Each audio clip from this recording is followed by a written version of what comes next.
Okay, we're working on the Skybolt again, and today I'm gonna keep on getting this thing ready for the guy that's gonna come sandblast it. I'm gonna start by drilling out the rivets that held the fabric on the tail fin.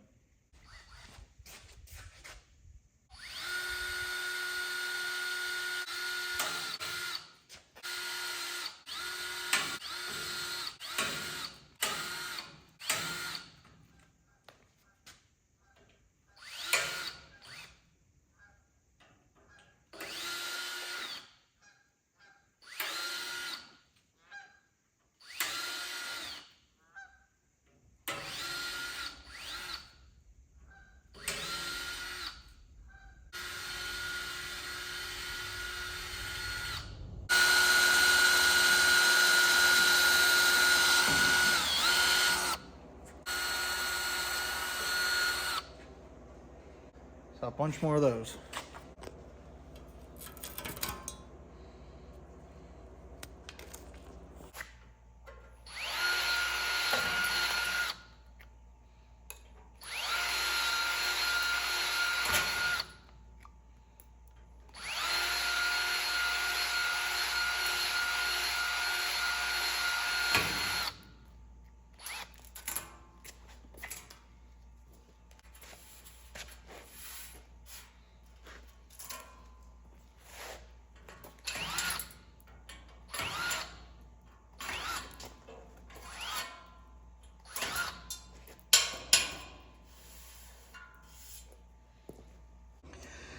Okay, got all that done. Ooh, more mud daubers. Oh, jeez. Golly.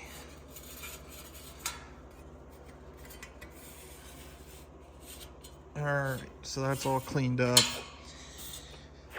And I think this is ready to get sandblasted. I think so. So the other elephant in the room that needs to be addressed here before we go too far is the fact that this engine's been sitting for so long. I'm gonna get a pry bar on the crank and just give it a little pressure and make sure that the rings aren't frozen to the cylinders, because that would be a pretty good indication that we got some issues here. If they're not frozen up, then I'm going to go ahead and put a borescope in the cylinders and just take a look at where the rings were sitting to make sure that there isn't a little rust ring sitting right where the rings were.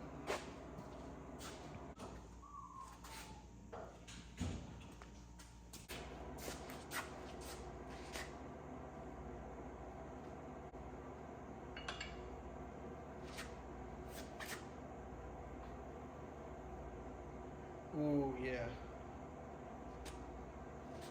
All right.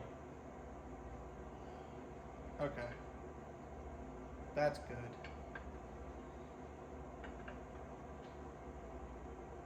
That's really good. Okay. So that didn't really break free at all. It pretty much, I mean, maybe just a little bit, but it pretty much went right as I turned it. If those rings had a bunch of corrosion on them, that would have taken a pretty decent amount of force, and then it would also kind of sound a little grindy in there, which it's not at all. It's really,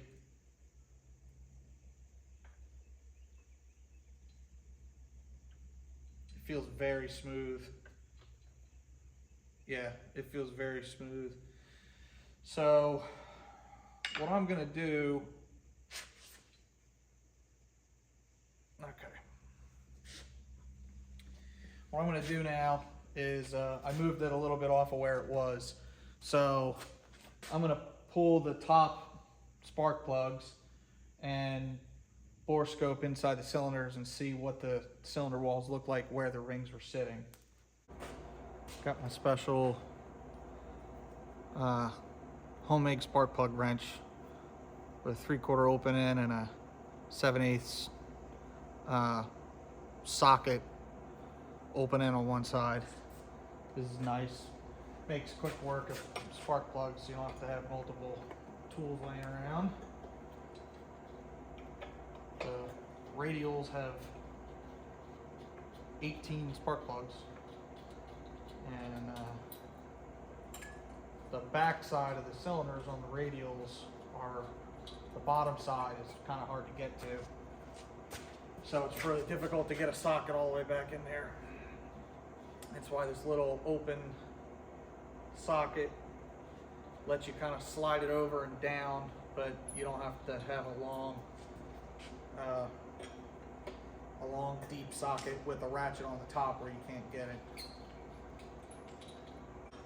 Honestly, it's the first time I've ever pulled these spark plugs.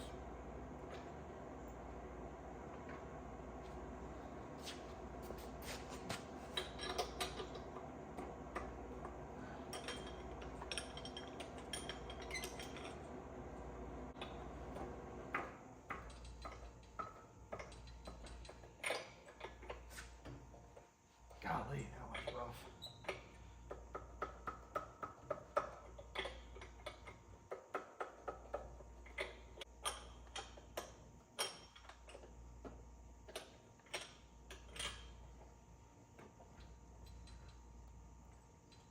Come on.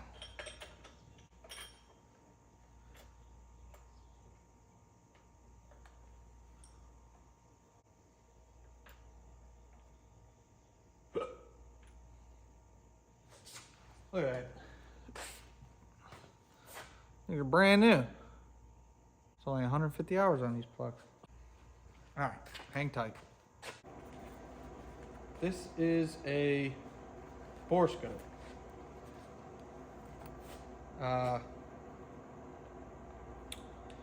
This is a pretty basic borescope.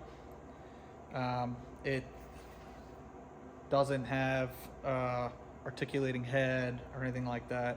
It is a pretty small, I think it's a 5 mil tip, which is pretty small, but they get pretty fancy with articulating heads and a bunch of gizmos and gadgets. But this is small enough to get into any kind of recip thing you need to look at, some basic stuff on turbine engines.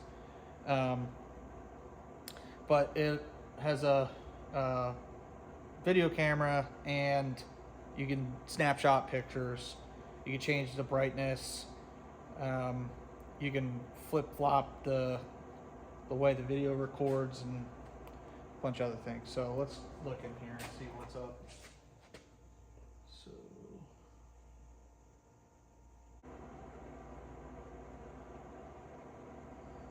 that is not fantastic. It's definitely not the best. God, there's some crud in here.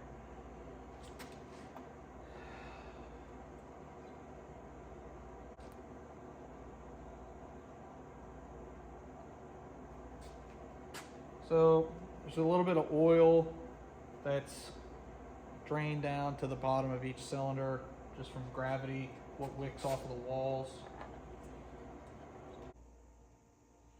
I think there might have been some things going on in here before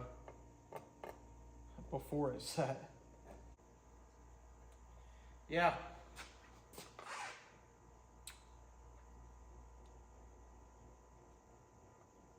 I think we're pulling these cylinders. I think we're pulling these cylinders.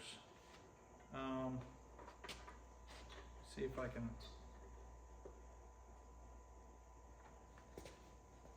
See if I can show you. All right, so I hope this comes across okay.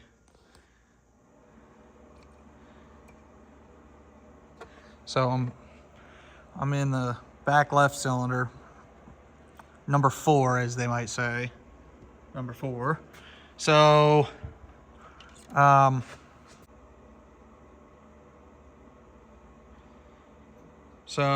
right, that circle with the 2 smaller circles on it is the top of the piston, and all around it are, that's your cylinder barrel. So, let's see if I can rotate this. The oil is what's collected at the bottom there, what looks like it's wet. I know that's a terrible, terrible view. Let me see if I can, there you go, there you go. So that wetness on the bottom there is the oil that's been slowly working its way down to the bottom of the cylinder from gravity, what's wicked off of the cylinder walls. And a little difficult to tell, but I'm pretty sure that that's a ton of surface corrosion on the cylinder walls. The rings, so there's the other spark plug, the bottom spark plug. Let's see if I can bend this a little bit.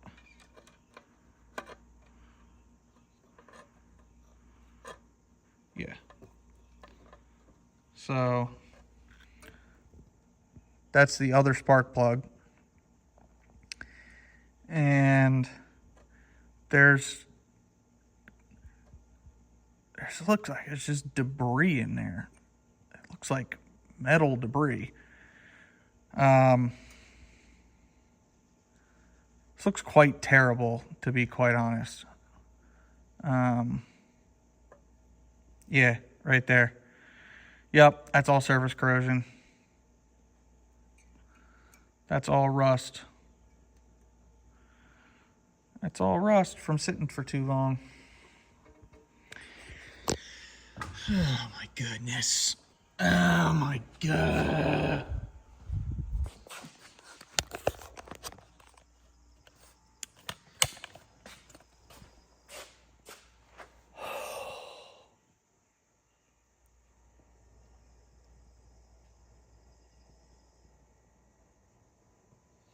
Don't let stuff sit, and this won't happen. At the very least, we're pulling the cylinders, and then we're probably gonna not decide to use them if they are as bad as they look from the scope. That's okay, because, you know, get nice 10-to-1 cylinders or something like that. So that's progress. It's not great news, but it is progress. Yeah, bore scope comes in handy. Bore scope comes in real handy in situations like this, because you know, using a flashlight trying to look in there, you can do it, but that's got me wondering now about the rest of the motor.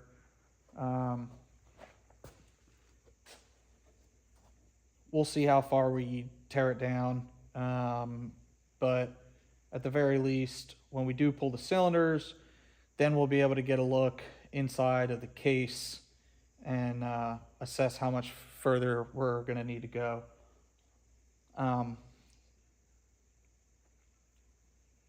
It is what it is. It is what it is. I know 10-to-1 angle valve cylinders are probably not very cheap. I already got a place I had it stored in Texas at a maintenance place. Not stored, a place. The first place I started working on it in Texas before the first video I ever made. The maintenance shop stole a magneto off of the motor and sold it to a customer. So I already got to get new mags. I got to get looking like probably cylinders. The exhaust has a crack in it, and I want to probably just do a 4-to-1 exhaust anyway. So I kind of knew the motor was going to maybe take a little bit of work to get right. So now we know that. Man, I thought we were good there for a second. It felt good. It doesn't look good. It felt good, but it doesn't look good.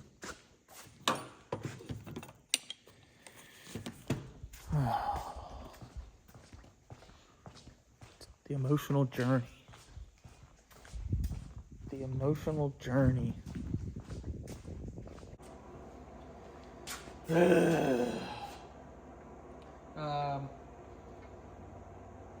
It's funny because I've been debating back and forth in my mind whether I want to keep the IO 360 on it. It's an AE IO 360. I kind of feel like it's a bit small for a Skybolt, but that might just be the, I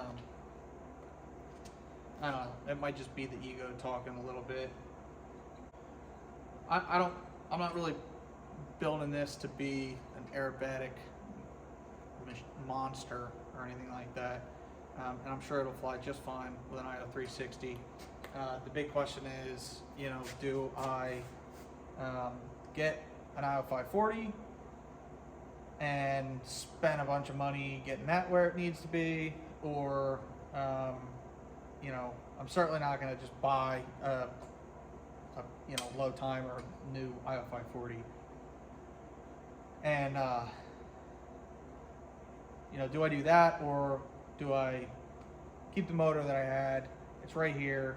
It's 150 hours since new,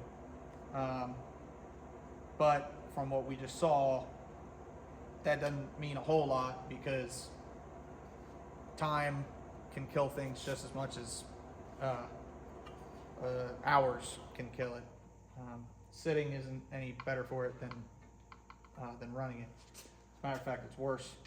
So I think if we go ahead and stick with this, it should simplify the project for now.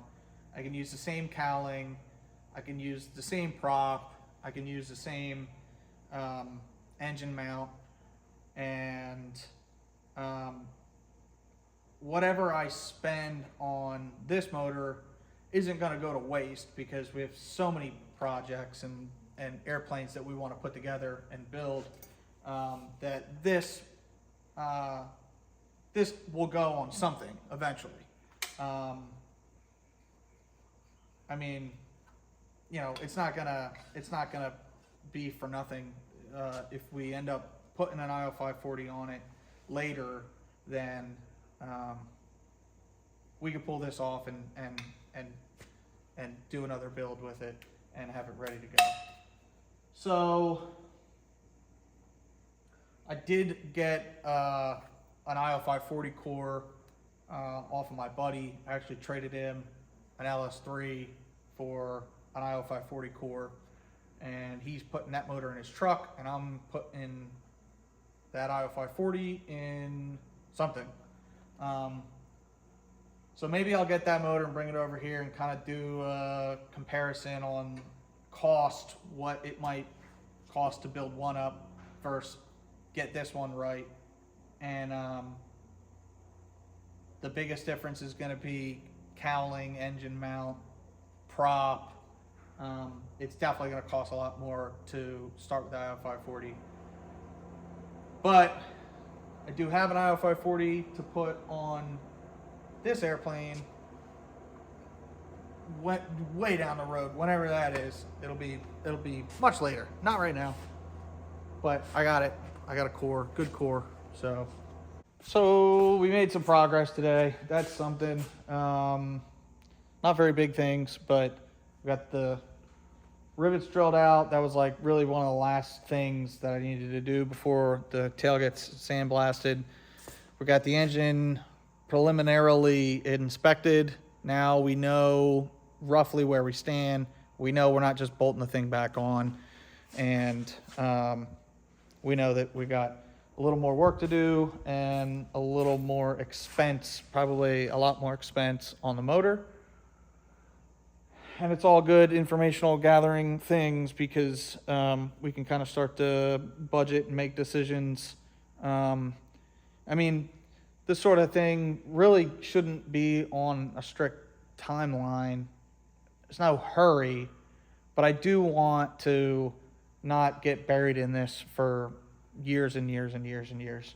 I'd prefer to go ahead and get this flying pretty soon. I know that sounds ambitious considering it's been 8 years, but it is sort of we're in a little bit of a different situation now because as soon as that ag cat in the front of the hangar is finished and out of here, there'll be 3 hands working on this instead of 1, at least until we start flying a lot. So at that point, we can really start ripping through it. And now that I know we've got cost and labor, or cost and time that will need to go into the motor, then I'm definitely going to be a little more conservative about how much extra I want to do to the airframe, so that I can kind of stay on a reasonable timeline to get this thing back in the air. The only things I definitely want to do is whatever has to be done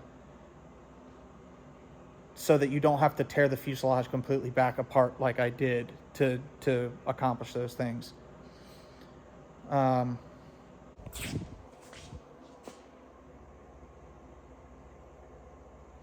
do know that at some point in the future, we're going to have to take the plane back apart because I want to do the fabric and paint on the wings.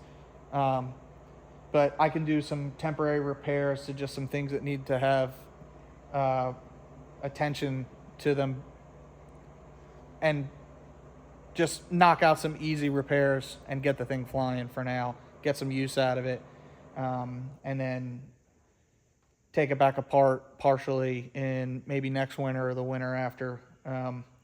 But for right now, I just want to focus on the things that really have to get done while it's completely torn apart. So knowing what I know about the engine from today's investigation, I'm going to try to whittle the list down on the airframe stuff and keep getting it lower and lower. A new canopy, not right now. Any type of big changes, this probably isn't the time to do those sorts of things if I want to get it flying relatively soon. So that's the goal.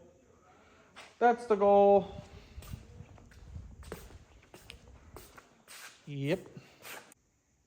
Bye.